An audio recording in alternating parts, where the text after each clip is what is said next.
মঙ্গলবার দলের কর্মীদের উদ্দেশ্যে ভাষণ দিতে গিয়ে নবীন নেতৃত্বের ভূয়সী প্রশংসা করলেন প্রধানমন্ত্রী। বিজেপির সর্বকনিষ্ঠ জাতীয় সভাপতি হিসেবে দায়িত্ব নেওয়া নীতিন নবীনের প্রশংসায় মোদি বলেন, তিনি একজন মিলেনিয়াল নেতা, যিনি দলের উত্তরাধিকার বহন করে এগিয়ে নিয়ে যাবেন।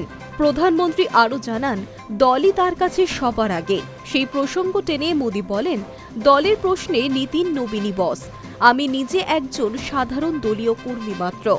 তার এই মন্তব্যে নতুন প্রজন্মের নেতৃত্বের প্রতি আস্থা এবং সংগঠনের প্রতি তার দায়বদ্ধতার বার্তাই স্পষ্ট হয়েছে বলে মনে করছে রাজনৈতিক মহল।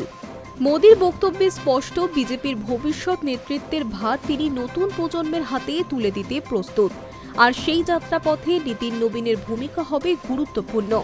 মাত্র ৪৫ বছর বয়সে দেশের শাসক দলের সর্বোচ্চ সাংগঠনিক দায়িত্ব।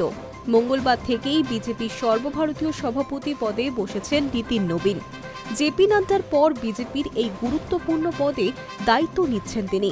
শপথ গ্রহণ অনুষ্ঠানে উপস্থিত প্রধানমন্ত্রী নরেন্দ্র মোদী এবং কেন্দ্রীয় স্বরাষ্ট্রমন্ত্রী অমিত শাহ।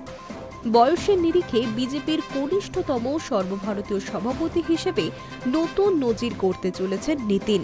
নীতিন নবীনের রাজনৈতিক পরিচয়ের নেপথ্যেও রয়েছে দীর্ঘ সংগঠনের অভিজ্ঞতা। তার বাবা প্রয়াত নবীন কিশোর সিনহা ছিলেন বিজেপির পরিচিত নেতা। সংগঠনের কাজ, মাঠে রাজনীতি আর কৌশলী নেতৃত্ব, এই তিনের মেলবন্ধনে নীতিন নবীনকে ভবিষ্যতের মুখ হিসেবে তুলে ধরেছে বিজেপি।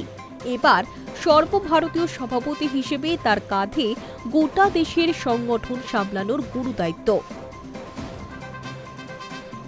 High news network.